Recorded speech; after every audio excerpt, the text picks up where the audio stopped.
they called her the ghost of Ironwood Forest.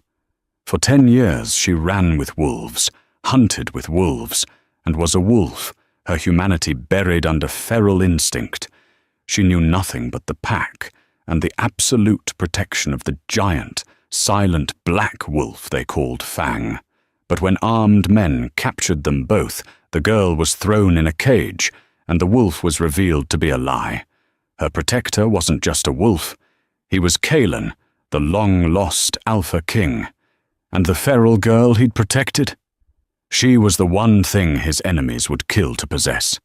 The scent of pine and damp earth was Ilara's world. The sharp, metallic tang of a snowshoe hare 50 yards upwind was her dinner. The musky, comforting odor of the pack, her family, was her home.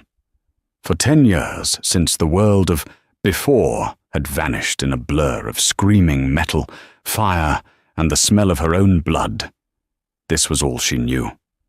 She was 18 years old, but her mind was not human. It was wolf. She thought in scents, sounds, and survival. The grunts and whimpers of the pack were her language. Her own vocal cords, unused for human speech for a decade, had settled into a matching rhythm of growls, yips, and the occasional, mournful howl that she lifted to the full moon. She was faster than her four-legged brothers and sisters, stronger, too, when her inner pelt, the shift, threatened to surface. But she never let it. The pack was wary of the 2 legs. They smelled wrong. They carried fire sticks. Even she, who looked like them, was only accepted because she had been brought to the den as a pup, bleeding and half dead, by Fang. Fang was different. He was the true alpha of this wild pack, a massive black wolf whose size dwarfed even the largest timber wolves. He was silent, dominant, and held an intelligence in his golden eyes that felt ancient. He was her protector. When the harsh winters threatened to steal the life from her fragile 2-leg body, he was the one who curled around her. When rival males challenged her place, it was Fang's bared teeth that sent them slinking away. On this day, the air was wrong. It started with a snap of a twig that didn't belong to a deer. Ilara, crouched low over a kill, froze. Her head snapped up, nostrils flaring. Man, salt, metal, oil. She let out a low, warning growl. The pack tensed. Fang, who had been watching from a rocky outcrop, was on his feet in an instant, a rumble starting deep in his chest. They burst from the trees, 5 of them. They wore the colors of the forest, green and brown, but they smelled of the wrongness, of walls and floors and soap.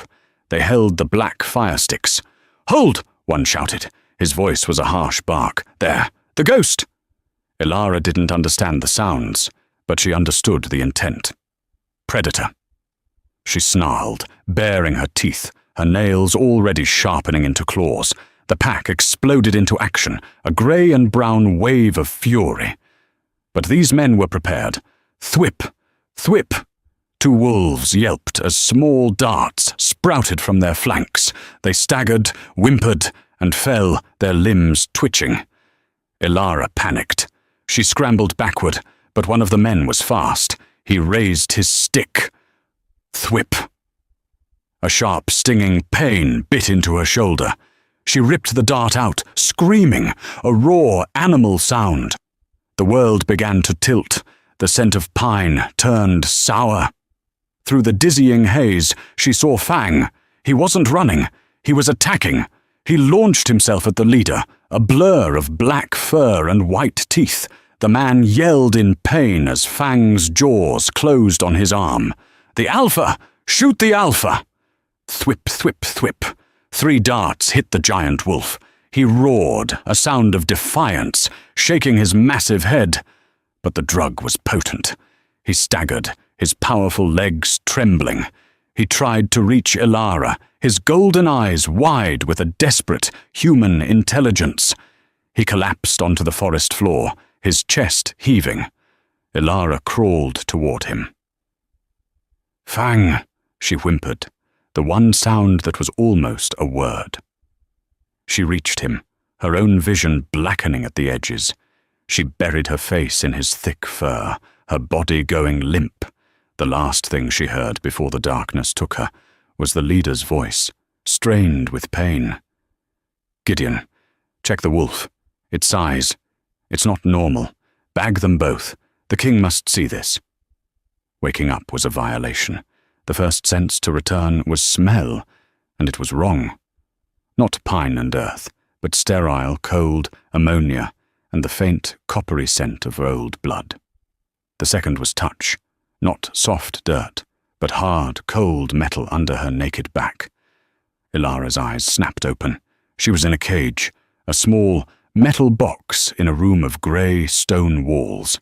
A single bright, false sun, a light bulb, hummed overhead, stinging her sensitive eyes. She shot to her feet, ramming her body against the bars. The clang of metal on metal was deafening. She shrieked, a high-pitched, terrified sound, and retreated to the farthest corner, pulling her knees to her chest. She was trapped. The before-time nightmare. Fire. Metal. Trapped. Easy. Easy, girl. You're safe. A new scent. A woman. Soft. Smelling of paper and something sweet, like apple blossom. Ilara snarled, pressing herself harder against the wall. A woman stood outside the bars. She had soft brown hair and wore the clear eyes, glasses, that made her look like an owl. She held no fire stick. Her hands were open. "My name is Dr. Evelyn Reed," the woman said, her voice a low, soothing murmur. "We're not going to hurt you. You're at the Citadel. You're safe."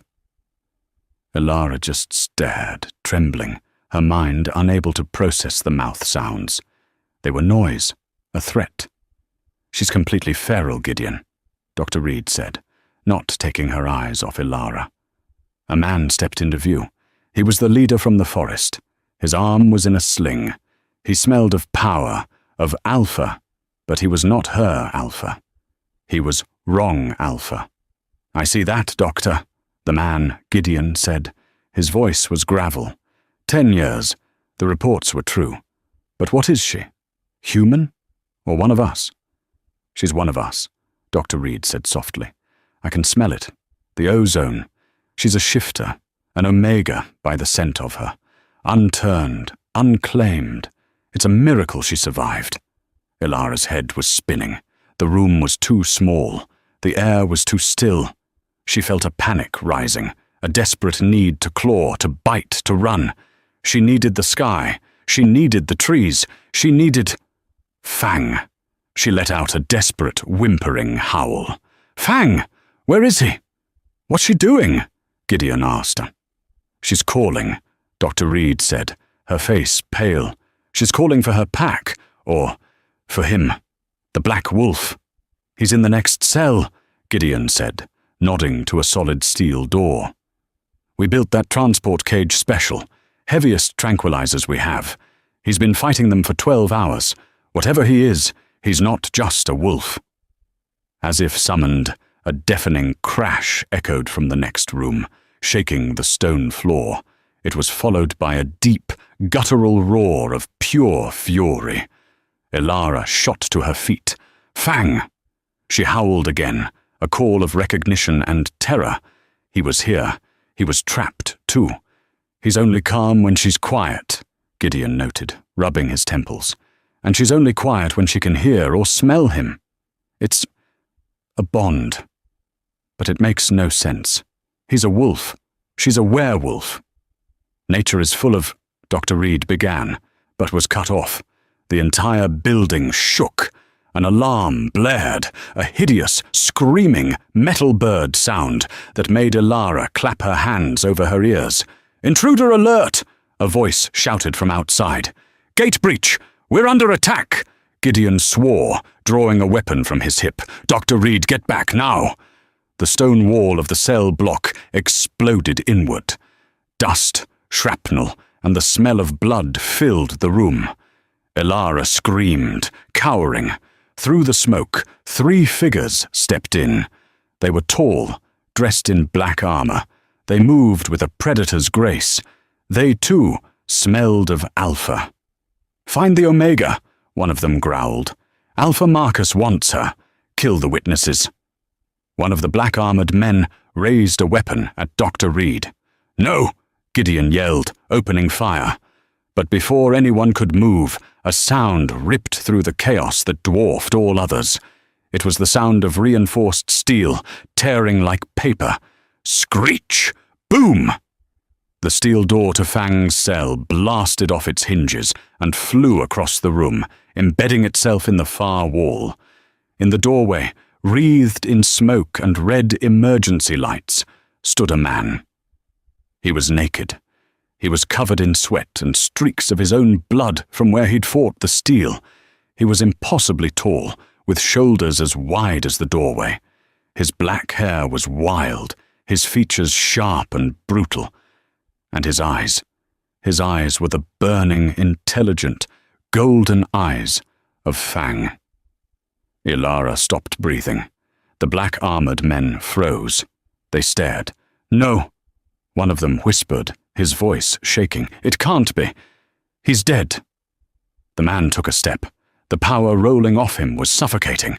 It was not Alpha. It was the Alpha. He looked at the men, then at Gideon, then at Dr. Reed.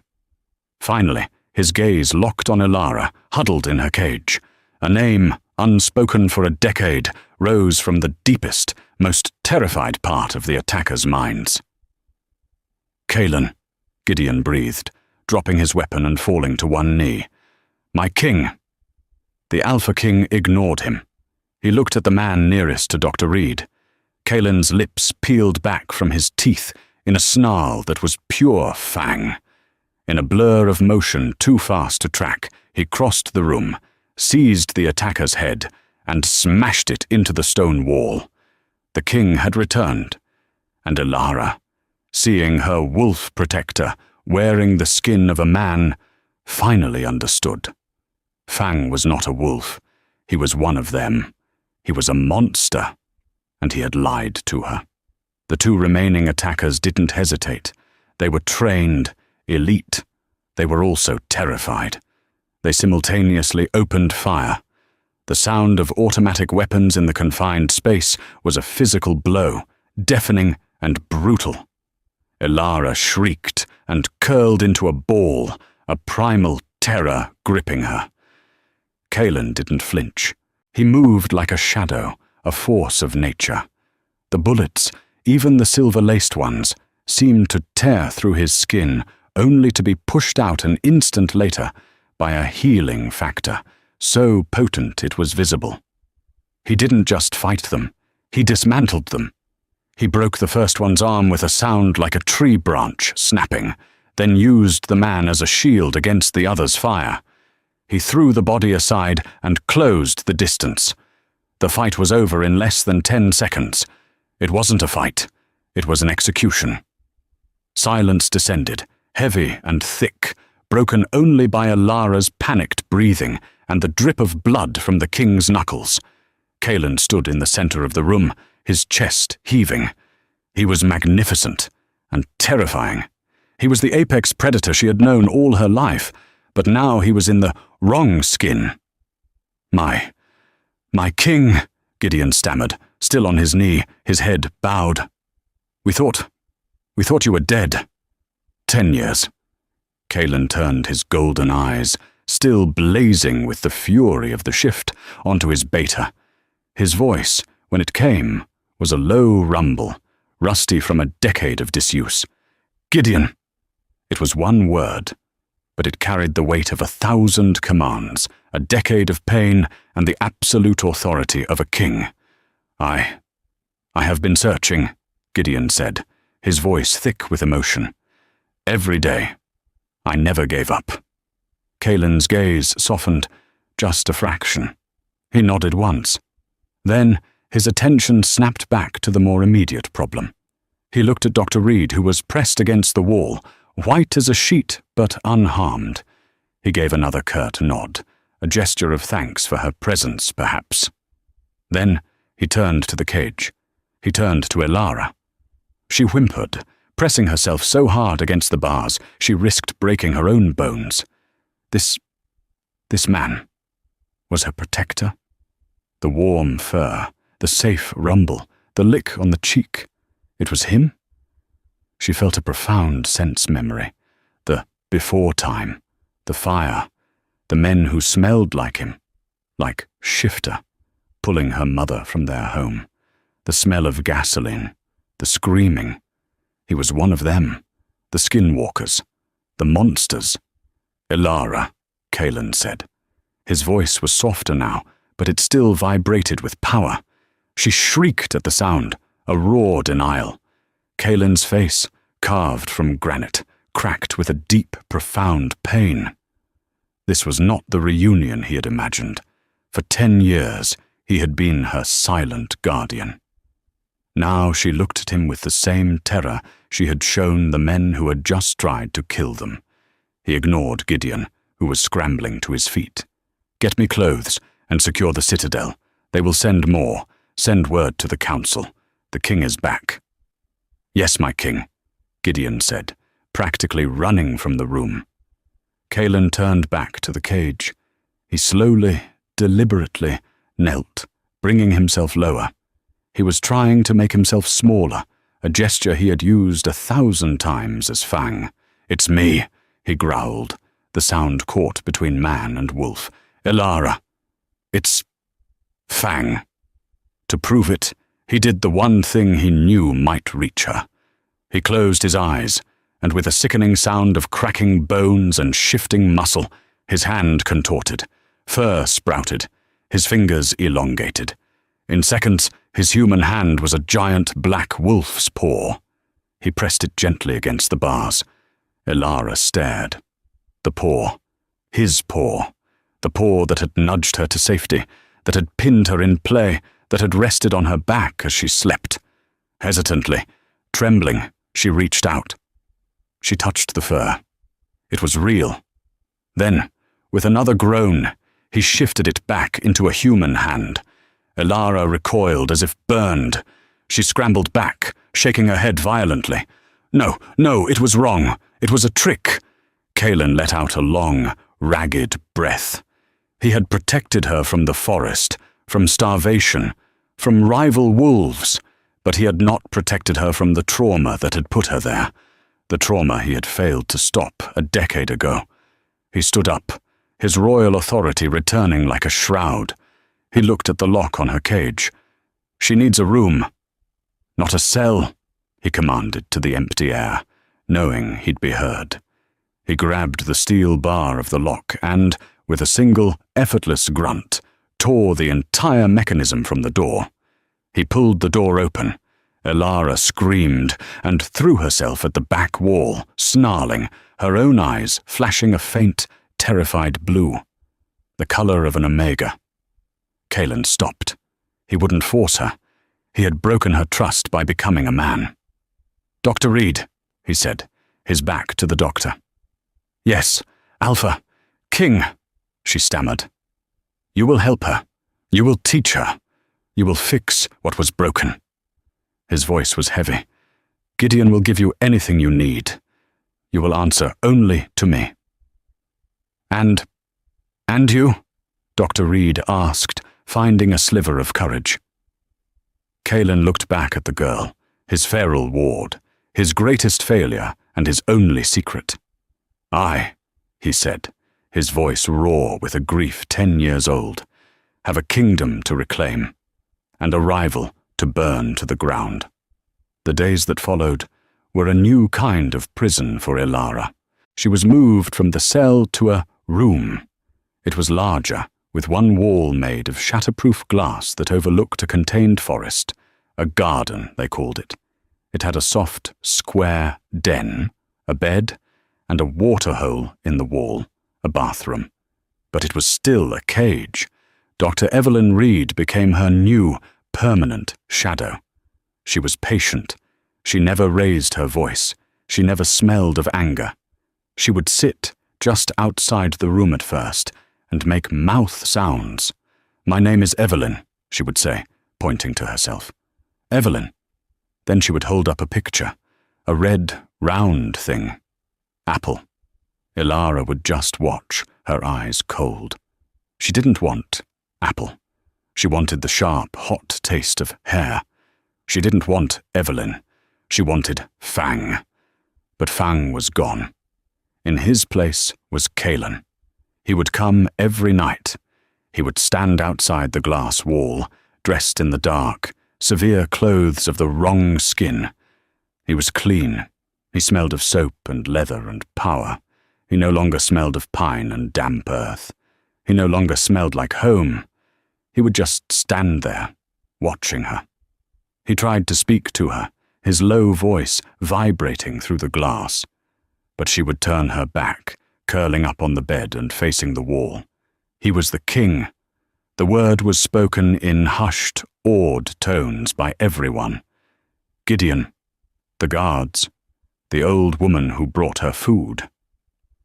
Following Kalen's return, the citadel was in a controlled frenzy. Gideon, reinstated as the king's beta, was purging the ranks. The attackers who breached the wall had inside help. There was a rot in the kingdom, one that had festered in the king's absence. Kalen was ruthless. He was a king, but he was also a wolf who had lived on the edge of survival for a decade. He held court in the war room, not the throne room. The men who attacked, Gideon reported, his face grim. Their armor bore no insignia, but the silver, the scent, it was Shadow Ridge Pack. Kalen's hands clenched on the armrests of his chair. The name was like acid. Marcus Thorne. He's not just an alpha anymore, Kalen, Gideon warned. In your absence, he's consolidated power. He calls himself the Regent Alpha. He controls the southern territories and the silver mines. He is, for all intents and purposes, a rival king. He is a murderer, Kalen growled. He was thrown back, 10 years into the fire. The memory was as fresh as the night it happened. He had been Kalen, the young, new Alpha King, barely 25. His fated mate, Isabella, was at his side. They were visiting the northern border, a diplomatic mission. Marcus Thorne, then a powerful but subordinate Alpha, had ambushed them. It wasn't a battle. It was a massacre. Marcus wanted the throne. He wanted Kalen's territory. He set fire to the lodge. Kalen had fought, but he was outnumbered. He saw Isabella, trapped by a burning beam, her hand outstretched. He had tried to reach her, but Marcus's men dragged him down, stabbing him with silver, leaving him for dead in the burning wreckage. He had healed, but his soul had not. Isabella was gone. His mate bond was a screaming, hollow void in his chest. His pack, dead. Broken, he had not returned to the citadel. He let them think he was dead. What was a king without his queen? What was an alpha without his mate? He ran. He shifted into his wolf form and let the grief consume him. He ran until his human mind was a whisper, until only the wolf remained. He became Fang. He ran for weeks, until he stumbled into the Ironwood National Forest, on the very edge of his own territory. And there, in a snowdrift, near a wagon that had been overturned and burned, he found a child, an 8-year-old girl. She was bleeding from a head wound, half frozen, but alive. He had smelled the shifter in her. She was a survivor of another of Marcus's clean-ups. He couldn't be a king. He couldn't save his mate. But he could save this pup. He had nudged her, guided her to the wild pack he'd been observing. He'd used his superior strength and intelligence to become their alpha. And for 10 years, he had performed his penance. He had been Fang. He had protected Ilara. Now, Marcus was back, and he knew Ilara was alive. He didn't just come for her because she's a feral, Kalen said, his voice dangerously low. He knows what she is. My king? Gideon asked. She is the last of the Lunae bloodline, Kalen said, speaking the ancient, forbidden name. A lunar omega.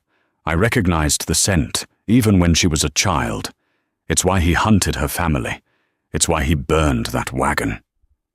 Gideon's blood ran cold. A lunar omega. We thought they were myths. An omega who can heal. Heal anything, Kaelin whispered. Even the mate scar. A widowed alpha, like Marcus, or like me, could be made whole. She is a weapon, a prize beyond measure.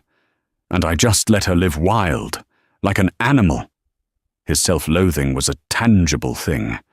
He stood, slamming his fist on the table. He will not have her. I lost my queen. I will not lose my... Ward. He went to her room. He stood at the glass. She was asleep, but not peacefully. She was whimpering, her limbs twitching. A nightmare. He entered the room, a silent shadow. Dr. Reed was asleep in a chair outside. Ilara was thrashing. "Fire! Hot! Mama!" The word was a choked sob, the first human word he'd heard from her. Kaelin's heart broke. He sat on the edge of her bed. He didn't touch her. He just let his scent fill the room. Not the king's scent, but Fang's. He let the pine, the earth, the musk of the wolf seep into his skin. Ilara's thrashing slowed. She turned, still asleep, and her hand fell onto his knee. She didn't pull away. Her breathing evened out. She was safe.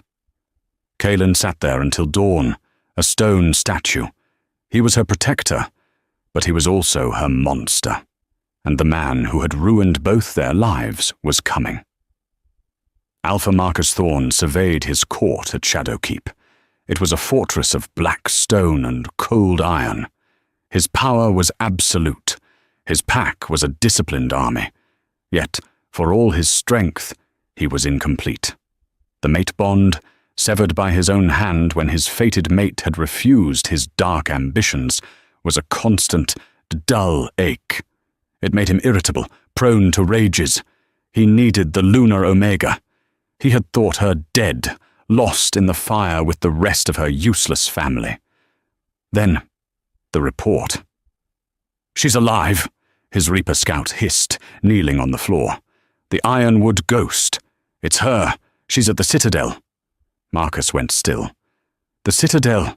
Why would Gideon, that loyal dog, care about a feral girl? "Because he is with her, Alpha," the scout said, his voice trembling. "Kaelin, he's alive." The room temperature dropped. Marcus felt a jolt of pure, cold fury, followed by a sliver of fear. Kaelin. Alive. The man who wouldn't die.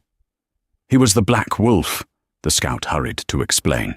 He was with her, hiding, living as a beast.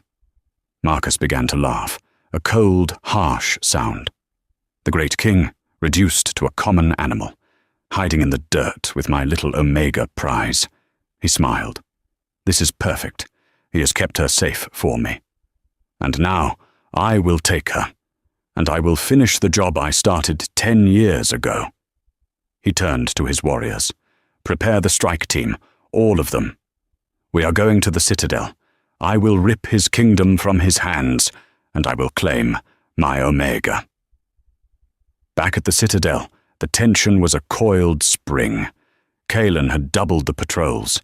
He and Gideon worked day and night, shoring up defenses, rooting out traitors. Dr. Reed, meanwhile, was making progress. "Ilara," she said, holding a small silver object. "Spoon. Spoon." Ilara looked at her. She had stopped snarling at the doctor. She was watching, learning. Her human mind, locked away for a decade, was a dry sponge, soaking up everything. She pointed a finger at the object. "Spoon." Her voice was rough, a croak, but it was a word. Evelyn Reed beamed, tears in her eyes. "Yes, Ilara, yes, that's right." Ilara pointed to Evelyn. "Ev, Lynn." "Yes," she pointed to herself. "I-la-ra." "Yes, Ilara." Ilara's eyes then darted to the glass wall. Kaelin was there, as always. He had just arrived. He looked exhausted, but his eyes were bright, fixed on her. Elara stared at him. Her expression was complex, not terror, not any more, but deep, profound confusion. She lifted a trembling finger and pointed at the most powerful man on the continent. Fang! Kalen's breath hitched. He closed his eyes, a single tear tracing a path down his stone-carved cheek. He nodded. Yes, he whispered, pressing his own hand to the glass. I am Fang. It was a breakthrough, a bridge, fragile and thin, but a bridge nonetheless. The moment was shattered by the sound of an explosion that rocked the citadel to its foundations. Alarms blared. Gideon! Kalen roared, already in motion. Gideon's voice came over the intercom. Main gate! It's Marcus! He's here! Kalen looked at Elara. Her face was pale with a terror he knew all too well. The before time was here. The fire had returned. Evelyn, Kalen commanded, bar the door. Do not, under any circumstances, let her out, or let anyone in. He ran, his body already humming with the urge to shift. This time he wouldn't run from the fire. He would be the fire. The battle for the citadel had begun. The fight was brutal. Marcus's Reapers were elite, and they had come for a singular purpose. They bypassed the main guard, using explosives to blast a secondary entrance into the citadel's living quarters. Their target was Elara. Kalen, moving with a speed that defied his human form, met them in the halls. He and Gideon fought back to back, a whirlwind of controlled fury. They were the king and his beta, a seamless unit of fang and claw, even in their human skins. But Marcus had an army. In the room, Elara was frantic. She could smell it. Blood, fire, and the coppery ozone scent of wrong alphas. She slammed her hands against the glass, howling, a feral sound of rage and terror. Elara, it's okay. We're safe. Dr. Reed tried to reassure her, but she was shaking herself. Suddenly, Elara went still. A new sensation, sharp and tingling, started deep in her belly. It was a heat, a pressure, a sudden overwhelming need. The air around her changed. Her own scent, normally a faint trace of omega, exploded, becoming thick, sweet, and intoxicating. It was a scent of honey and moonlight and desperate invitation. Dr. Reed's eyes went wide. She stumbled back, her hand flying to her nose. Oh no, not now. Elara's first moon. Her heat, triggered by the stress, the violence, and the proximity of so many alphas, her body had finally declared itself. In the hallway, the alphas fighting stopped. The Reapers, Kalen, Gideon, they all froze. The scent hit them like a physical wave. A lunar omega in her first heat. It was the most powerful aphrodisiac in their world, a scent that promised power, completion, and ecstasy. The Omega! One of the Reapers roared, his eyes glazing over with raw, primal lust. She's in heat! Find her! The battle dissolved into a frenzied rush, not of soldiers but of animals, desperate to get to the source. Kalen! Gideon yelled, staggering, his own alpha instincts warring with his loyalty. The scent! I can't! It's too strong! Kalen was barely holding on. His fangs were elongated, his eyes pure gold. The mate scar in his chest, the hollow void left by Isabella, was throbbing, aching to be filled. The scent wasn't just lust, it was a promise of healing. He roared, a sound of denial, and threw one of his own men, an alpha who had turned toward Elara's room, back against the wall. Hold! The line! He commanded, his voice a guttural snarl. He was the king. His will was iron. He would not let this happen. But he knew it was a losing fight. He had to end this. In her room, Elara was on the floor, panting. Her body was on fire. She was terrified. She didn't know what she needed. Fang. She needed Fang, her protector, her alpha. The steel door to her room began to buckle. A heavy thud from outside. "She's in here," a voice shouted. Dr. Reed, showing a bravery she never knew she possessed, stood in front of the door. "You can't!" The door blasted open, sending the doctor flying. Two of Marcus's reapers stood there, their faces inhuman masks of lust. They stalked toward Ilara. Ilara snarled, her back to the wall, her claws extended. Before they could take a step, a black and grey blur slammed into them from the side. It was Gideon. "Get back!" he yelled, fighting his own instincts to protect her. He was loyal, but he was overwhelmed. One of the reapers sliced him across the chest with a silver blade. Gideon roared in pain and fell. The reaper smiled, his eyes locked on Ilara. He reached for her. "No!" A sound like a thunderclap filled the hall. Kalen appeared. He was no longer fighting his instincts. He was embracing them. He was not a king. He was not a man. He was an alpha protecting his mate. He didn't kill the reaper. He unmade him. He stood over the body, his chest heaving, his body covered in blood. He turned, slowly, to Ilara. She was staring at him. The scent in the room was suffocating. He could feel the fated mate bond, long dormant, snapping into place like a white-hot cable. She wasn't just his ward. She wasn't just a lunar omega. She was his second chance, his fated queen. He was overwhelmed by a tidal wave of lust, protection, and a desperate healing warmth. His mate scar was vanishing. "Kalen," Ilara whimpered. The heat was driving her mad. She didn't see a king. She saw her protector, her alpha, her mate. She crawled toward him, her body aching. "Fang, please, it hurts." He was shaking. He knew what he had to do, what the bond demanded. He had to claim her, bite her, mark her as his. It was the only way to save her from the fever, the only way to protect her from the others. He knelt, his fangs extending. "As you wish, Kalen," a new voice said, slick and cold. Kalen froze. Alpha Marcus Thorne stood in the doorway, a silver pistol in his hand, aimed at Ilara's head. "Claim her," Marcus sneered, "and I will kill her, or step aside and let me."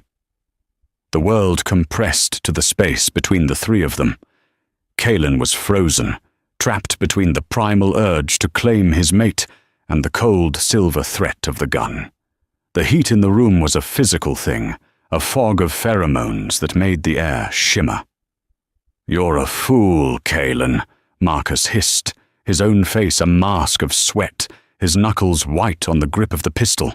He, too, was fighting the scent.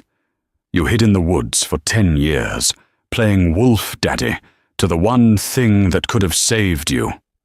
"Marcus," Kalen growled, slowly rising to his full height. "Let her go. Let her go. I've been hunting her bloodline for 15 years. Marcus laughed.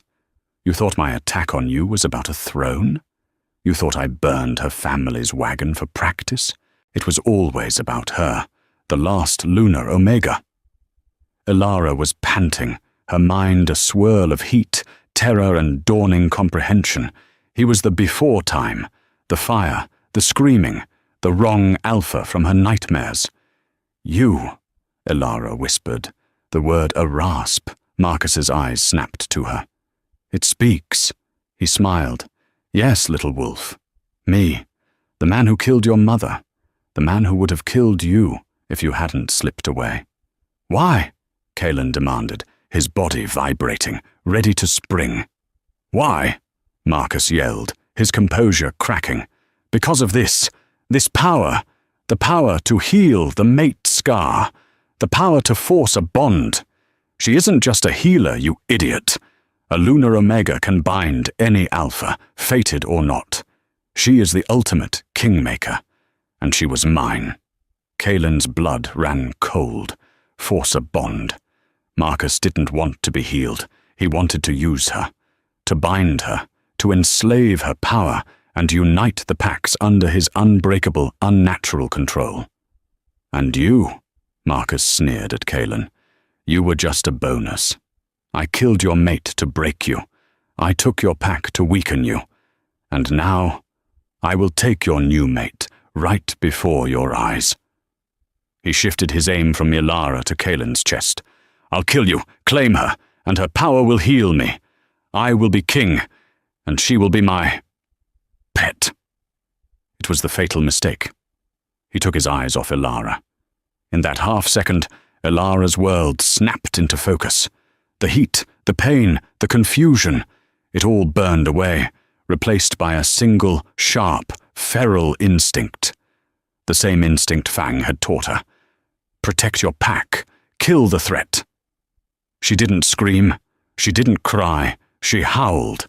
It was not the call of an Omega in heat. It was not a sound of submission or invitation. It was a cry of pure, undiluted dominance. It was the howl of a wolf who had survived a decade of brutal wilderness. It was the call of a queen. The sound wave hit both alphas like a physical blow. Marcus staggered, his ears ringing, his alpha instincts screaming in confusion. An Omega cannot command. Kaelin, however, heard it for what it was. It wasn't a command, it was a rally. He moved. As Marcus turned, firing the pistol wildly, Kaelin was already there. He didn't try to dodge the bullet.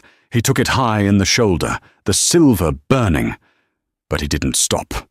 He slammed his arm into Marcus's, shattering the man's wrist. The gun clattered to the floor. Marcus roared in pain, and his inner pelt surfaced. His claws extended, and he raked them across Kaelin's chest. Kaelin fell back, the silver-laced claws doing deep damage. Marcus loomed over him, his face a mask of triumph. Still, too weak. He raised his claws for the killing blow. Fang! Marcus turned. Ilara was airborne. She had launched herself from the bed, a feral blur of animal grace. She didn't fight like a shifter. She fought like a wolf. She didn't aim for the chest. She aimed for the throat. She hit him full force, her own claws, which she hadn't known how to use, extended and sharp. She raked them across his face, but her real weapons were her teeth. She bit down on his throat, her jaws clamping with a strength born of 10 years of hunting. She tore, shaking her head, a violent, feral motion. Marcus gurgled, clawing at her, but she held on, her eyes blazing with a silver light. Kaelin, watching, saw it. The lunar power. It wasn't just healing, it was power. With a final sickening rip, Ilara tore Marcus's throat out. He collapsed, his eyes wide in shock, drowning in his own blood. Silence. Ilara stood over the body, trembling, covered in blood, her chest heaving. She looked wild, terrifying, and beautiful. The heat was still raging, but the threat was gone. She turned. Kaelin was on the floor, leaning against the wall. The silver poisoning from the bullet and the claws was spreading. Black veins were tracing their way from his wounds. He was dying. Kaelin, she whispered. She stumbled to him, falling to her knees. Her mind was a mess of instinct. Packmate, hurt, protector, hurt, mate, dying. It burns, he whispered, his golden eyes dimming. No, she said. It was a command. She placed her hands on his chest, over the deepest claw marks. She didn't know what she was doing. She just did. She closed her eyes and pushed. A soft, silver light bloomed from her palms. It wasn't hot, it was cool, like moonlight. Kaelin gasped as the light entered his wounds. The black veins receded. The burning silver was neutralized, forced out of his skin in smoking pellets. The flesh underneath knitted itself back together. In seconds the wounds were gone. Kaelin stared at her, breathing heavily. He was healed, whole. Even the old mate scar, the hollow void, was gone. It was filled not by Isabella's memory, but by Ilara's presence. She was still touching his chest, her head bowed, exhausted. He reached up, his hand steady, and touched her face. She flinched, then leaned into his touch. She looked up. Her eyes were no longer silver, just a clear, terrified blue. He saw her. Not the feral girl. Not the lunar Omega. Ilara. She saw him. Not the monster. Not the king. Fang. Kaelin. Kaelin, she said again, her voice clear. Ilara, he replied. The fated mate bond, healed and pure, ignited. It was not a bond of lust, but of pure, unconditional, absolute belonging. He pulled her to him. The heat, her first moon, was no longer a raging fire. It was a warm, steady glow. He was her anchor. He leaned in, and as Gideon and Dr. Reed stumbled into the doorway, the Alpha King gently, tenderly, claimed his feral queen. He bit the juncture of her neck and shoulder, a possessive, protective mark that declared to the world, "Mine." She didn't cry out. She sighed, her body finally relaxing, and pressed her face into his chest. Safe. Home. Ilara woke to a strange and unfamiliar sensation. Silence. For as long as she could remember, her life had been a symphony of noise, the rustle of leaves, the snap of twigs, the pounding of her own blood during a hunt, and most recently, the agonizing, screaming fire of her first moon, or now there was only the soft weight of heavy blankets and the slow, steady rhythm of breathing in the room. It was his breathing. She turned her head. In the pre-dawn light, she saw him. Not Kaelin, the king, but Fang, the wolf. He was in his full, massive wolf form. A black shadow curled on the floor at the foot of her bed. His golden eyes were open, watching her. He had been her vigil. A new sensation made her wince. She reached up, her fingers tracing the juncture of her neck and shoulder. The skin was tender, but it wasn't a wound. It was a focus. The mark Kaelin had given her pulsed with a low, steady warmth, a silent hum that vibrated through her entire being. It was an anchor, calming the last vestiges of the feral panic, smoothing the raw edges of her trauma. It didn't just say mine, it said safe. As she watched, the giant wolf rose. With a soundless ripple of muscle and a faint crackle of power, the form of the wolf dissolved. Bones reshaped, fur receded, and the man, Kaelin, stood in his place. He was dressed only in simple black trousers, his scarred chest a testament to battles old and new. He looked at her, his golden eyes raw with an emotion she was just learning to name. Ilara, he said. Her name was a prayer. Kaelin, she replied, her own voice no longer a croak. It was clear. He didn't move toward her, giving her space. How? Do you feel? She considered this. She felt quiet. The before-time nightmares were still there, but they were shadows at the edge of the forest, no longer monsters at her throat. The heat was gone, replaced by the steady warmth of the bond. I am whole, she said, testing the word. It felt right. A soft knock came at the door. Dr. Reed entered, her arm in a sling, her face pale but beaming. You're awake, she curtsied, a gesture that was new and strange. Luna. Luna, Ilara repeated. She looked at Kaelin. It is the title of the Alpha's mate, he explained softly. The Queen. Evelyn bustled in, setting down a tray of food, not the processed mush from the cell, but roasted meat, bread, and fruit. Ilara, Luna, the king has a council meeting, the subordinate Alphas. They are here. They are concerned. Kaelin's expression darkened. That is an understatement. Concerned? Ilara asked, her predator's instincts sharpening. Of Marcus. Marcus is gone, thanks to you, Kaelin said, his voice hard. No, they are concerned. About you. The great hall of the citadel was a cavern of stone and old wood, built to inspire awe. Today it was filled with the acrid scent of fear, defiance, and stale anger. 24 alphas, lords of their own territories, were gathered. Kaelin sat on the high seat, a carved stone throne. But he was not relaxed. He was coiled, a king holding his ground. "A feral, Kaelin?" Lord Alistair, an old, powerful alpha with a mane of grey hair, was shouting. His voice echoed in the chamber. "You have bound the entire kingdom to a wild animal. We heard the reports. She cannot speak. She ripped Marcus Thorne's throat out with her teeth. She is a monster." "She is my queen." Kaelin's voice cut through the hall, cold as iron. "And she is the lunar Omega who saved this citadel and healed her king when your guards failed." "Healed?" Alistair spat. "Or infected. You were lost to grief for 10 years, a ghost, and you return bound to a rabid wolf. She is a weapon, Kaelin, one you cannot control.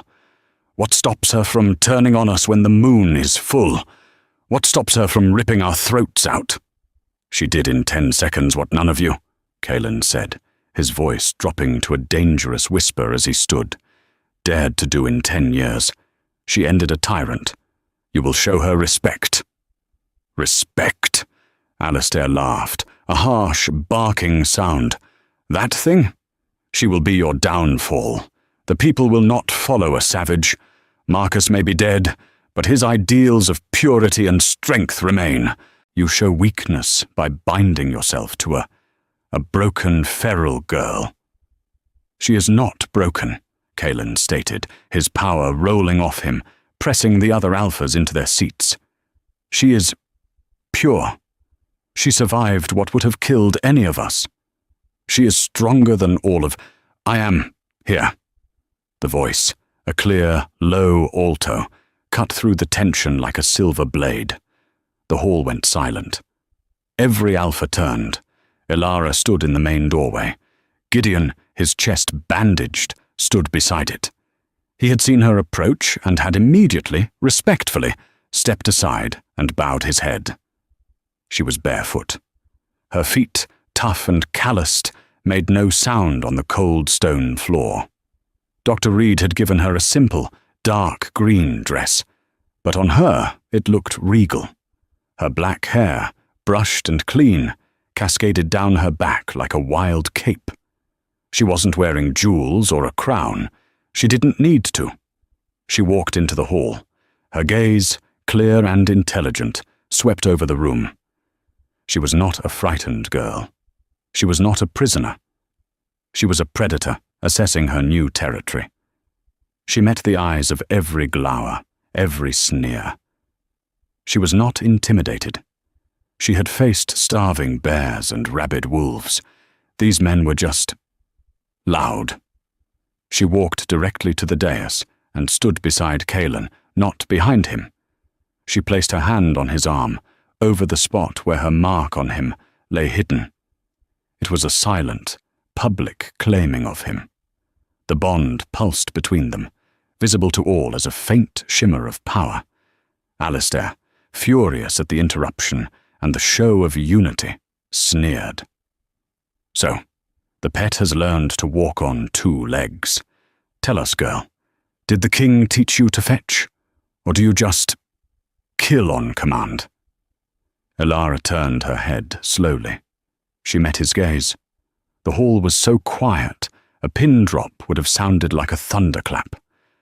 "I can speak," she said, her voice carrying to every corner. "I learned your words in a cage. You use them to wound, to hide. I use them for truth." She took a step toward Alistair, who instinctively stiffened. "I can howl," she continued, her voice gaining strength. "I learned that in the forest. It is the sound of family, of loyalty, of the pack, a sound you have forgotten." She took another step. He was a prime alpha, and yet he was frozen, trapped by her silver-blue eyes. "And I can bite." Her voice was a low growl now.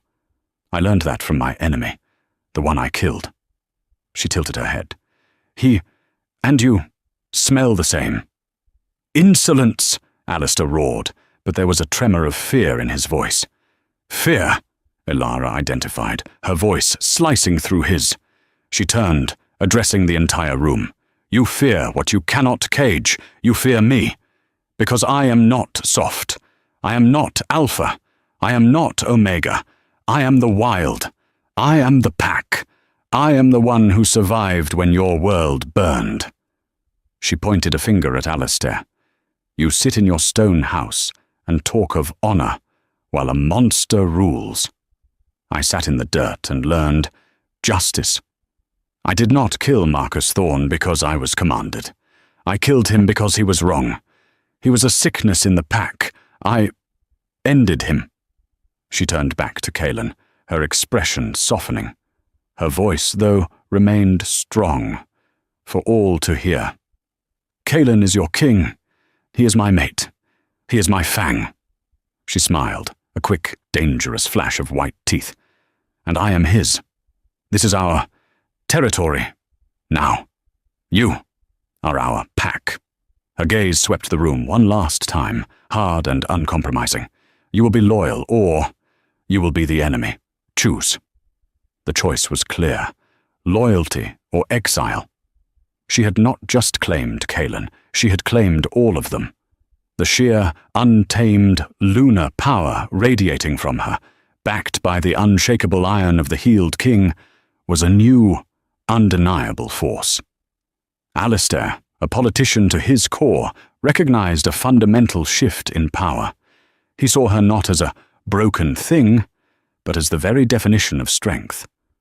She was not a rabid wolf. She was the apex. His rage broke. His fear won. He bowed, his head low, sinking to one knee.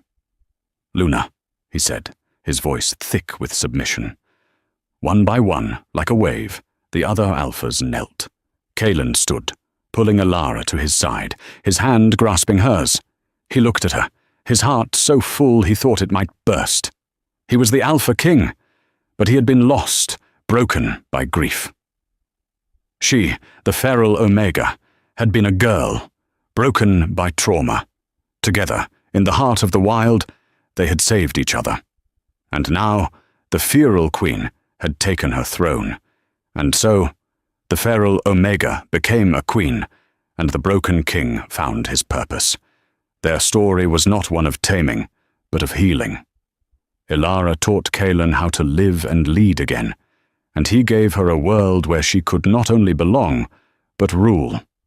But Marcus Thorne's legacy is long, and many of the old packs still whisper that a wild wolf has no place on the throne. Elara's journey from feral to feral queen has only just begun. Their greatest battle may be over, but their war for acceptance is far from finished. What do you think will happen next? Should Elara try to become more human, or should she teach the kingdom how to be more wild? Let me know your thoughts in the comments below. If you loved this story of wild love, fated mates, and karmic justice, please show your support. It means the world to me. Go ahead and hit that like button. Share this video with a friend who loves a good werewolf story. And most importantly, subscribe to the channel and ring that notification bell so you never miss an adventure. Thank you so much for listening. We'll see you in the next story.